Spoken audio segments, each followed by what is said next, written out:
আল্লাহর বান্দারা, তাই রমজান মাস সামনে আসতেছে। আল্লাহ আমাদের হায়াত বাড়াই রমজানের মধ্যে পৌঁছে দেন, আল্লাহুম্মা আমিন। রমজানের সমস্ত রহমত বরকত সব নাযিল করে আল্লাহ। রমজান মাসের ভিতরেই আল্লাহ রাব্বুল আলামিন বলছেন আস-সাওমু লি ওয়া আনা আজিজু বিহি। রমজান মাসের রোজা আমার জন্য, প্রতিদিন আমি নিজে মাওলা দান করব। অন্য রায়াতের ভিতরে আসছে আস-সাওমু লি ওয়া আনা উজজা বিহি। রমজান মাসের রোজা আমার জন্য, প্রতিদিন আমি মাওলা নিজেই। অর্থাৎ বান্দাবান্দি রমজান মাসের রোজার মধ্যে আমাকে পেয়ে যাবে। কাকে পেয়ে যাবে? আল্লাহকে। আল্লাহর বান্দারা, অন্য কোনো ইবাদতের ব্যাপারে আল্লাহ কিন্তু বলেন নাই নামাজ আমার জন্য প্রতিদিন আমি নিজে দান করব। এরকম কোন জায়গায় কোন ইবাদত আল্লাহ বলেন নাই। কিন্তু রোজার ব্যাপারে মালিক বলছেন রোজা আমার জন্য প্রতিদিন আমি নিজে দান করব। সুবহানাল্লাহ। এই যে যত বড় দানশীল হয় তার দানটাও তো তত বড় হয়। আসতে কয় আমার মালিকের সে বড় দানশীল আছে কিনা? তাইলে নিজে দান করবে, কি পরিমাণ যে করবে মালিকই ভালো। কথা ঠিক কি না? আল্লাহর বান্দারা, আর এক রায়াতের ভিতরে আসছে আমার জন্য প্রতিদিন আমি নিজেই, অর্থাৎ বন্দাবান্দি রমজানের রোজার মধ্যে আমাকে পাইয়ে যাবে। ওই একটা ঘটনা এই বুঝের জন্যে, বাদশাহ একটা ওই ডক পদ নাই, একটা বান্দি এইটার বেশি মহব্বত করত। অন্যগুলা তো ডক পদের অভাব নাই, কিন্তু ওগুলার বেশি মহব্বত করতো না, ওইটার মহব্বত করতো। অন্যান্য বান্দিরে বলতেছে ব্যাপার কি, বাদশা কি মাথা টাথা খারাপ হয়েছে না? এরা কোনো ডক নাই, পদ নাই, কোনো জ্ঞান নাই, তেমন বুদ্ধি নেই, এইটার তো মহব্বত করে। বাদশার কানে শোনার পরে বাদশা ঘোষণা করলে আমি অমুক দিন অমুক সময় বেধড়কভাবে স্বর্ণ মুদ্রা ছিটাইতে থাকবো, যে যত টোকাইয়ে নেবে ওইটার মালিক সে হয়ে যাবে। এখন সবাই অপেক্ষায় আছে না ওই তারিখ সময়ের জন্য? বাদশা স্বর্ণ মুদ্রা ছিটাইবে, আর যে টোকাইবে ওইটাই সে মালিক। সবাই তো পুরুষ দিয়ে বসে রয়েছে, সময় মতো স্বর্ণ মুদ্রা ছিটান শুরু হয়ে গেছে। আর তো মানি তারা হুড়া করে যে যতবারে টোকায় টোকর ভরে, কিন্তু ওই যে পাগলা বান্দি ও সব বাদ দিয়ে বাদশার দিকে চাই।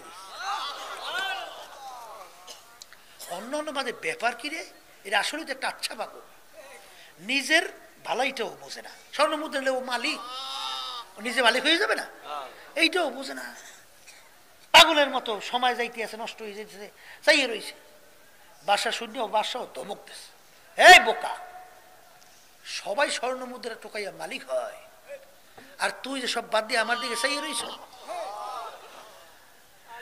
বান্দি ডাক দিয়া বলে বাদশা রে, আমি তো স্বর্ণ মুদ্রার পাগল না। ও বাদশা, আমি হইলাম তোমার পাগল। বাদশা, আমি যদি তোমাকে পাইয়া যাই, আমি যদি তোমাকে পাইয়া যাই, এই কিঞ্চি স্বর্ণ মুদ্রা দিয়ে আমি কি করব? এই সব কিছু আমার, এই সব কিছু তোমার পাইলে সবই তো আমার। তাইলে আস-সাওমু লি ওয়া আনা উজজা বিহি। রমজান মাসে রোজার মাধ্যমে মালিক বলতেছেন আমাকে পাইয়ে যাবা। আর মাল্লাহুল মাওলা ফালাহুল কুল, যেই বান্দাবান্দি আমার মাওলার জন্য হইয়া যায়, ওই বান্দাবান্দির জন্য সব কিছু হইয়া যায়।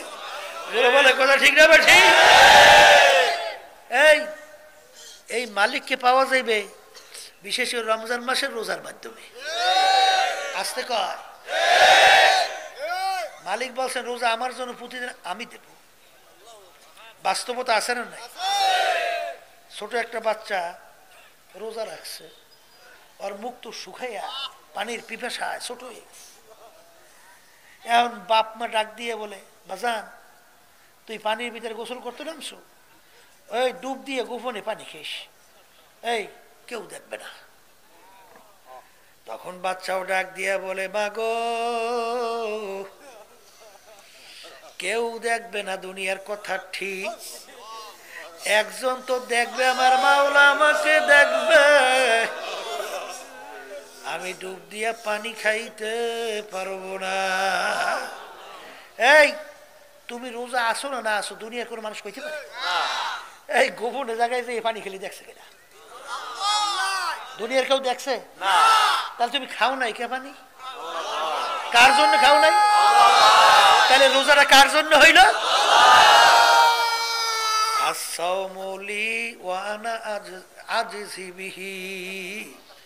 আমার জন্য পুতির আমি মাওলা নিজে দান করব।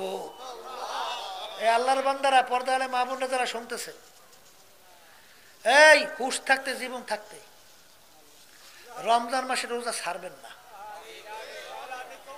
এরকম নিয়ত কে কি করতে পারে?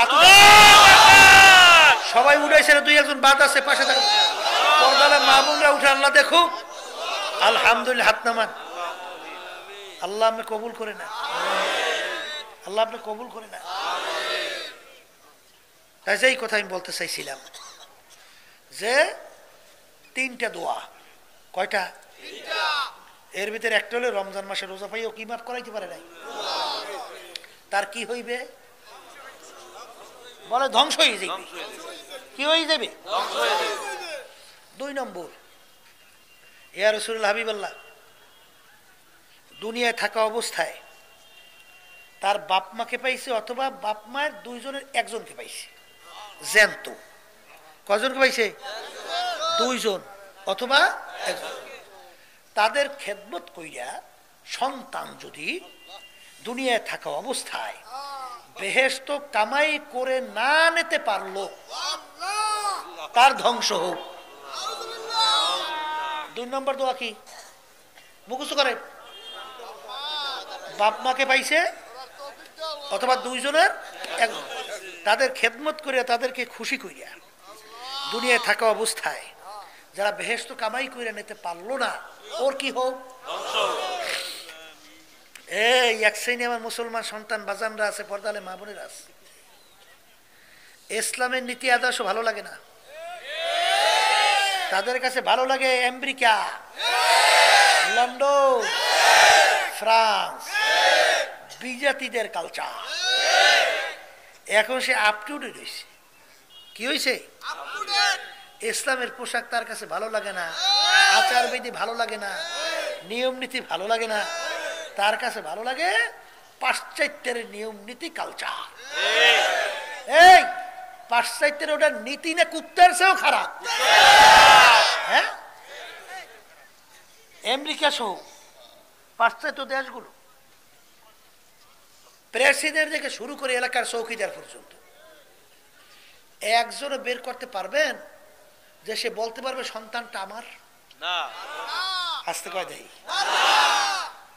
প্রেসিডেন্ট থেকে শুরু করে এলাকার চৌকিদার কেউ বলতে পারবে না সন্তানটা আমার। এই নীতি আদর্শটা তুমি খুব ভালো পছন্দ করো না? হ্যাঁ, সব কুত্তে আর শুয়ারের সব খারাপ না? আসতে কয় দেয়। ওরা কি বাপ মায়ের কোনো খেদমত করে? খেদমত তো দূরের কথা, করে কি জানেন? এই ভদ্র ভাষায় নাম দিয়েছে বৃদ্ধাশ্রম। আমরা কি খড় খড় খড় জানেন? আমি তো ইউনিয়ন চেয়ারম্যান আছিলাম, আর চেয়ারম্যান তো আছি। এই সেখানে খড় আমরা ইউনিয়নটা দিতাম বরন্ত। এই খড়ের ভিতরে যখন এলাকায় পশুরা ধান খায়, এই কোনো ফসল খায়, তখন সরকারিভাবে খড়ে নিয়ে আটকাইতে হয়। এটার নাম কি? খড়। ওরা ওইটার ভদ্র ভাষায় নাম দিয়েছে বৃদ্ধাশ্রম। বৃদ্ধাশ্রম বোঝেন? বাপ মা যখন বুড়া হয়, বাপ মা বুড়ো হলে তখনই তাদের খেদমত তো বেশি দরকার। আসতে কয়। তখন খেদমতের পরিবর্তে তাদেরকে নিয়ে ওই বৃদ্ধাশ্রমের ভিতরে অসহায় অবস্থায় জেলের ভিতরে বন্দির মতো ভালাই রাখে। এই নীতি আদর্শ দুই পাগল হয়েছে মুসলমান, এই নীতি আদর্শ। আর আল্লাহ রাসূল সাল্লাল্লাহু আলাইহি ওয়াসাল্লাম বলেন, দুইজনকে পাইছো অথবা দুইজনের একজনকে পাইলা, তাদের খেদমত কইরা তাদেরকে যদি খুশি করতে পারো, তাহলে দুনিয়ায় তুমি বেহেশতে কামাই কইরা নিলা। আল্লাহ রাসূল সাল্লাল্লাহু আলাইহি ওয়াসাল্লাম সাহাবায়ে কেরামদেরকে বলেন, এ আমার সাহাবারা, বাপ মায়ের সঙ্গে এরকম কোনো খারাপ আচরণ করা যাবে না যেই আচরণের মাধ্যমে বাপ মায়ের জবান থেকে কষ্টদায়ক কোনো শব্দ বের হয়, এরকম কোনো আচরণ করা যাবে না। সাহাবায়ে কেরাম প্রশ্ন করলেন, ইয়া রাসূলুল্লাহ, ইয়া হাবিবাল্লাহ, বাপ মা যদি আমাদের উপরে জুলুম করে, অন্যায় অবিচার, বুঝলেন তো, জুলুম মানে অন্যায়, যদি অবিচার করে অন্যায় করে, তাইলেও কি তাদের সাথে একটু খারাপ ব্যবহার করা যাবে না? সাহাবারা প্রশ্ন করছে আল্লাহ রাসূলকে। অন্যায় আছে না এক পদের, হুদাহুদি অন্যায় ভাবে এই বাপ মা অনেক সময় আসে না, এরকম থাকতে পারে না, পারে তো। বলে বাপ মা যদি অন্যায় করে কি হইবে হুজুর? আল্লাহ রাসূল বলেন, ওয়া ইন যালামাকা ওয়া ইন যালামাকা ওয়া ইন যালামাকা, বাপ মা যদি অন্যায়ও করে অন্যায়ও করে অন্যায়ও করে, তারপরও তাদের সঙ্গে এরকম কোন আচরণ করা যাবে না যেই আচরণের মাধ্যমে তাদের কষ্টদায়ক কোনো শব্দ বের হয়। নাউজুবিল্লাহ। এই নীতি আদর্শ বাপ মায়ের খেদমত শিক্ষা দিয়েছে তোমার ওই পাশ্চাত্য খারাই খারাই মুতুন্যারা না, হ্যাঁ? তাহলে ওই কালচারে পাগল হওয়ার জন্য পাগলই সুখা। বর্তমানে বাংলাদেশ শতকরা প্রায় ৯৫ জনের মতো মুসলমান বসবাস করে। ১০০-র ভিতরে কতজন? আফসোস, সেই দেশের ভিতরে ক্লাস 1 থেকে শুরু করে MA ক্লাস পর্যন্ত কোথাও ধর্মীয় শিক্ষা, ইসলামী শিক্ষা রাখা হয় না। বর্তমানে ২৩ সাল এই শিক্ষা সিলেবাস চালু করছে। এই বক্তব্য যেন আমি ঢাকায় দিছি, শিক্ষামন্ত্রী আমার কলে আমি বলে মিথ্যা কই, জোরে কর নাও। ওই মহিলা তো খারাপের কোনো শেষ নেই, ওই যে দীপুমণি মহিলা। তাই বলছিলাম, এই যেই পদে বসা আছেন কথা ভদ্রভাবে বলেন, মন চাইলেই খালি মুখ দিয়ে কথা বলেন, মহিলা ভদ্রভাবে কথা বলেন। রাখছে, বুঝলেন, রাখছে ধর্ম ইসলাম, ওই শিখ, বুঝলেন, সাবজেক্ট নামে থাকবে কামে না, মানে থাকবে পরীক্ষা হইবে না। আপনাকে কোন পাগল আছে ২.৫ মুন্ডে বস্তা মাথায় উঠে দিমু, আর ২.৫ মুন্ডে বস্তা টাইমে নিয়ে আপনি ১ মাইল যাইবেন, রুহুটা বেরিয়ে যাবে আর শরীরটা গাম বাইরেই থাকবে, আপনি আর বিনিময়ে কিছু পাইবেন না। বস্তা টানবেন কেনা কেনা টানবেন না, ওখানে রাখছে ইসলামী শিক্ষা, পরীক্ষা হইবে না। এ সম্পূর্ণ ধোকা দিয়ে বোকা বানাইয়া সম্পূর্ণ একটা শয়তানি না, শয়তানি না, নাকছে একটা নাম, কত বড় শয়তানি।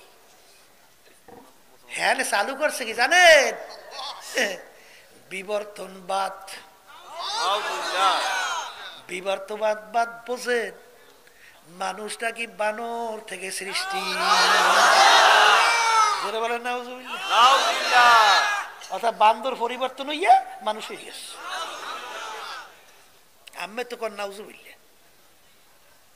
আর হেরা MA ক্লাসে তো পড়াই, অন্যান্য কলেজ লেভেলে তো পড়াই, এখন আবার হেরে বলে ক্লাস 9 পর্যন্ত বিস্তৃতি করবে। মানুষটাকে আল্লাহ সৃষ্টি করে নাই, মানুষটাকে বান্দর থেকে সৃষ্টি। কথা বলছেন নাই? এই আল্লাহর বান্দারা, পর্দারে মা বোনেরা, তাম দুনিয়া ইসরায়েল এত খারাপ আর কোনো জাতি নেই আছে এহুদি না, যাযাবর না, শয়তান। তাম দুনিয়ার ভিতরে যে জুলুম নির্যাতন সামনে তো আর কেউ নাই। ইসরায়েল পর্যন্ত এই বিবর্তনবাদ, এই নীতি, এইটা ওরা মানে নাই। এটা প্রত্যাখ্যান ফেলাই দিস, লন্ডন ফেলাই দিস, তাম দুনিয়া রাশিয়া ফেলাই দিস, ওগুলো যে সব দেশ ফেলাই দিছে। আমাগো দেশে কপাল পোড়াগো কি হইল? হ্যাঁ আজকে নাস্তিক বানাবার জন্যে, বান্দরজাত বানানোর জন্যে। আবার এক শ্রেণী বাইরে এসে মসজিদে যাইয়া সেজদা দেয়, আবার এদের সহযোগিতা করে। তাআওয়ানু আলাল বিররি ওয়াত তাকওয়া ওয়ালা তাআওয়ানু আলাল ইসমি ওয়াল উদওয়ান। আমার মালিক বলেন তোমরা ভালো কাজের সহযোগিতা করো, খারাপ কাজের বিরোধিতা করো না। হুজুর আইছো, আবার যেটা মসজিদ সেজদা দাও, আবার তাসবিহ নিয়ে ফুকুর ফুকুর মারো, ডাকো কে এটা কইছে তোমার? পাইছো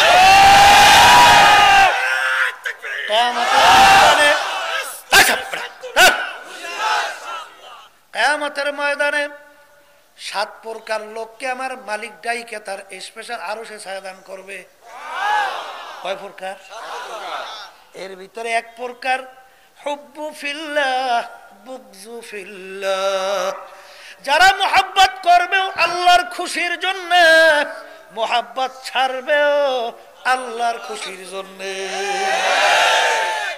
তুমি মসজিদে গেছো সেজদাতে আল্লাহর খুশি করার, আর বাইরে নেমে যারা এই নাস্তিকতা, যারা ইসলামের বিরুদ্ধাচরণ, আল্লাহ আল্লাহ রাসূলের বিরুদ্ধাচরণ, আর তাদের সহযোগিতা করবা, আর তুমি যে নামাজ পড়বা, তোমার এই নামাজ কোন কাজে লাগবে?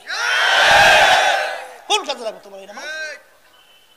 মনে চাইলে ঘটনা, হাদিসের কিচ্ছা, কিন্তু আমার বানাইনি না। আল্লাহ রাব্বুল আলামিন ঘোষণা করছেন ফেরেশতারা ওদের নাফরমানির কারণে জমিন উল্টে ধ্বংস করে দাও। ফেরেশতারা আইয়া দেখে জমিনের ভিতরে এমন এক তার বান্দা 24 ঘন্টা আল্লাহর ইবাদতে লিপ্ত। এই সারাদিন রোজা রাখে নাকি আল্লাহরে ডাকে, সারা রাত তাহাজ্জুদের ভিতরে দাঁড়াই দাঁড়াই মালিককে ডাকে সারা রাত।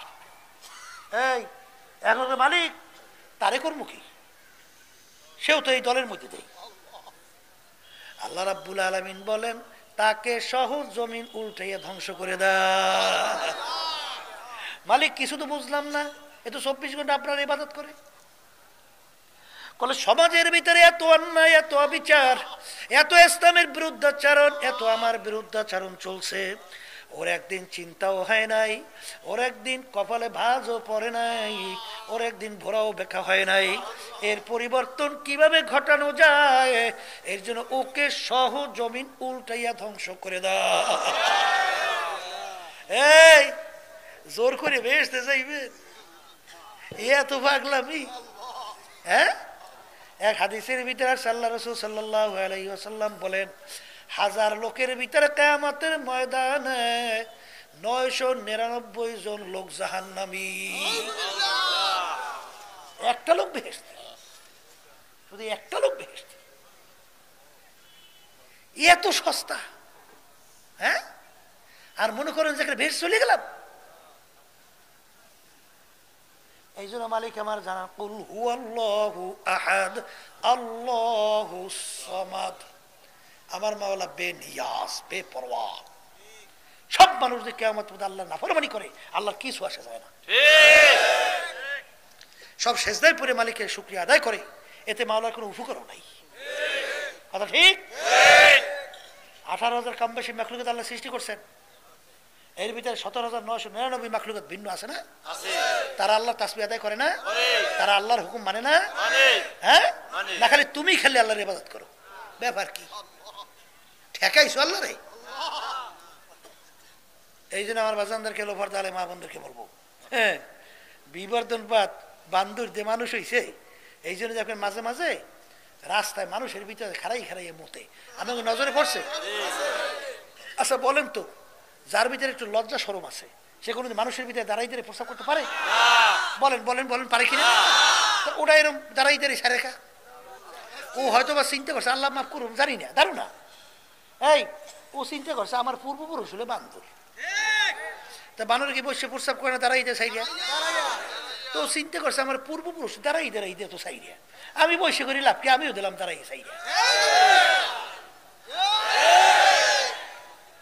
তাহলে যার ভিতরে একটু লজ্জা সরব, সে কোনোদিন সেরকম মানুষের ভিতরে দাঁড়াই দিয়ে প্রশ্ন করতে পারে? মান হুশ, যার ইজ্জত সম্মান আছে, হুশ আছে, খেয়াল আছে, জ্ঞান আছে, এইটা তো মানুষ।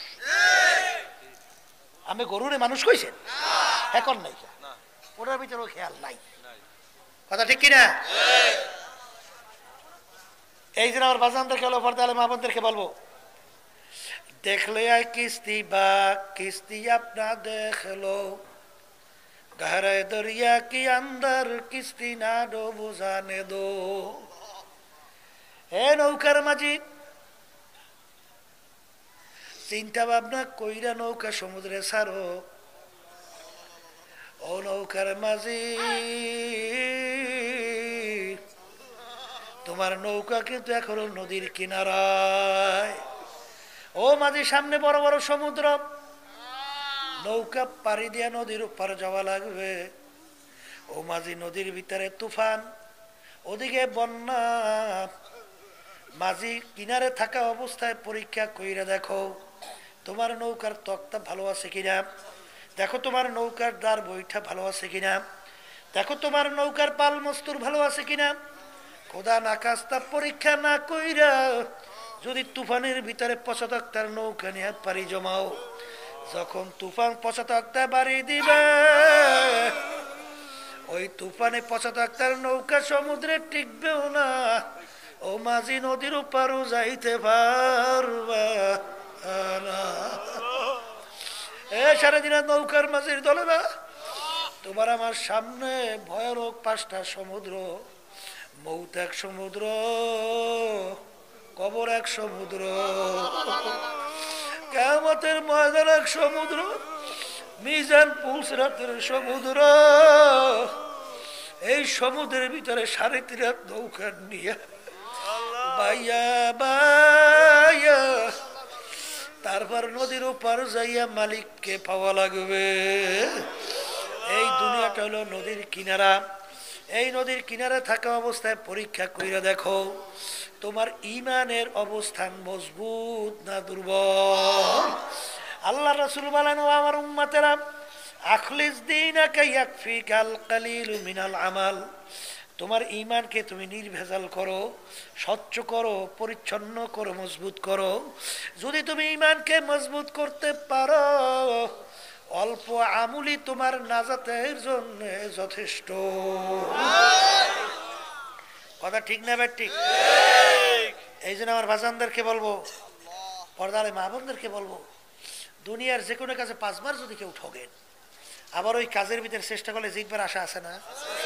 এই আশা নাই, আসে না? কিন্তু এক কবরের যাত্রীরা একবার যদি খোদা না কাছে কেউ কবরে যেই ঠকো, এ আল্লাহর বান্দারা, দ্বিতীয়বার দুনিয়াতে আসছে কেনা? আসবে কেনা? আসছে কোনোদিন? তাহলে যদি নাই আসে, আর দুনিয়া মাজরাতুল আখিরা, এই দুনিয়াটাই হইল আখিরাতের সম্বল সম্পদ কামাই করার জায়গা। এখানে থাকা অবস্থায় তুমি সম্বল কামাই করার পরে দুনিয়া থেকে বিদায় নিয়ে কবরে যাওয়া লাগবে। এই আসতে কয় দেই যে কথা ঠিক কিনা? এই জন্য আমার বাজানদেরকে বলবো, এই বাকির নাম কিন্তু ফাঁকি। বাকির নাম কি? বাকি না, ফাঁকি না? হ্যাঁ, তওবা করবো। কবে করবেন? এই আপনার এই ভিতরে যদি আল্লাহ ডাক দিয়ে ভাই পারে না? এই গত বছর না, ঢাকা সদরঘাট থেকে লঞ্চ ছাড়ছে বরগুনা যাইবে। হ্যাঁ, নদীর ভিতরে লঞ্চে আগুন ধরে গেছে, ছেলে আগুনের ভিতরে আটকে পড়ে গেছে। এখন মোবাইল দিয়ে বলে, আব্বার দেখা হবে কিয়ামতের ময়দানে। আর বাপের সঙ্গে দেখা হয় নাই, পুইরা ছাই হয়ে গেল। এই জন্য আমার বাজানদেরকে বলবো, পর্দা আলে মা বোনদেরকে বলবো, কোন সম্মানের পিছনে পড়লাম, কোন সম্পদের পিছনে পড়লাম, কোন দলের পিছনে পড়লাম, বাজার কোন কোন কোন কোন কোন অমুক নাম ধামের পিছনে পড়লাম, এত সব ফাঁকি রে ফাঁকি। এরা মনকে বুঝাও, ওই রাত্র দিনের দিকে লক্ষ্য রাখো। যেদিন তোমার আমার বাড়ির পাশের মাইকে মসজিদে ঘোষণা হইতে থাকবে, বাড়িওয়ালা নাই রে বাড়ি,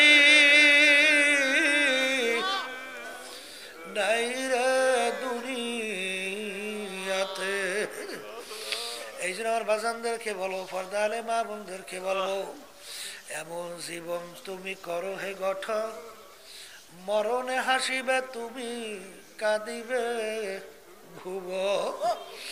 আল্লাহর বান্দারা, কত সফর, আগের সফরে আমি গেছিলাম কুড়িগ্রাম, রংপুর কুড়িগ্রাম জেলা। বাজার সর্বনয়ের মুজাহিদ ছিল, অনেকে তাকে ঘুঘু মুন্সি কইয়া ডাকতো। আসলে তার নাম ছিল বশির উদ্দিন মুন্সি। ঘুঘু মুন্সি কেন বলতো? রাস্তা দিয়ে হাঁটতো, এমন ভাবে আমার মাওলার জিকির করত, মনে হয় যেন ঘুঘু বলতে বলতে যায়। বাজান দুনিয়া থেকে বিদায় নিয়ে কবরে যাওয়ার পরে ৩২ বছর পরে নদীর ভাঙ্গরে যখন তার কবর ভাঙিয়া গেল, ৩২ বছর পরে কাপড়ের কাপড় সহ লাশ আনা বের হয়ে আসলো। অনেক জাতীয় পত্রিকায় ছবি সহ দিয়ে দেখছেন, কেটে কেটে হাতুর দেখেন। আল্লাহু আকবার। একজন আমাকে বলতেছে, হুজুর ৩২ বছর পর উঠাবার পরে মুখ খুলছি, হুজুর ওই ৩২ বছর আগে যে মেহেন্দি লাগাইছে দাড়িতে এখনো লাল চকচক করতেছে। হ্যাঁ, এখন উঠেইনি। আব্বাজান রহমাতুল্লাহি আলাইহি তার নামে মাদ্রাসা ফজলুল উলুমের সামনে নতুন দাফন করছে। গত সফর, আগের সফরে আমি সেই কবর জিয়ারত করে আসছি, পাশে দাঁড়াই দাঁড়াইয়া। যত ঘটনা মাঝে মধ্যে মালিক কবরে দেখায়, কাপড়ের কাপড় সহ লাশ তাজা, দিনদার আল্লাহ ওয়ালা কোরআনুল কারীম অনুযায়ী নিজের জীবন যারা গঠন করে নাই তাদেরকে ছাড়া তাদেরকে দেখা যায় নাই, ঠিক কিনা? আর যত দূর ঘটনা কবরে, কত বাংলাদেশ তো অনেক ঘটনা আমাদের কাছে, আমরা তো সারা দেশ আল্লাহর মধ্যে ঘুরি, আমরা তো অনেক জানি। যত দূর ঘটনা মাঝে মধ্যে আল্লাহ দেখায়, বেনামাজি, হারামখোর, সুদখোর, ঘুষখোর, জুলুমবাজ, মিথ্যাবাজ, এই শয়তান বদমাইশ ছাড়া দেখা যায় না। এই জন্য আমার বাজানদেরকে বলবো, পর্দা আলেম মা বোনদেরকে বলবো, আমরা নিজেদের জীবনকে কোরআনুল কারীম হাদিস অনুযায়ী গঠন করার জন্য রাজি আছি না আল্লাহর রহমতে? আল্লাহ আমাকে আমাদের সবাইকে তৌফিক দান করে। এই আলোচনার ভিতরে কেউ কষ্ট পেলে মাপ চাই, আমিও মাপ চাই, আমিও মাপ করি। আল্লাহুম্মা আমিন।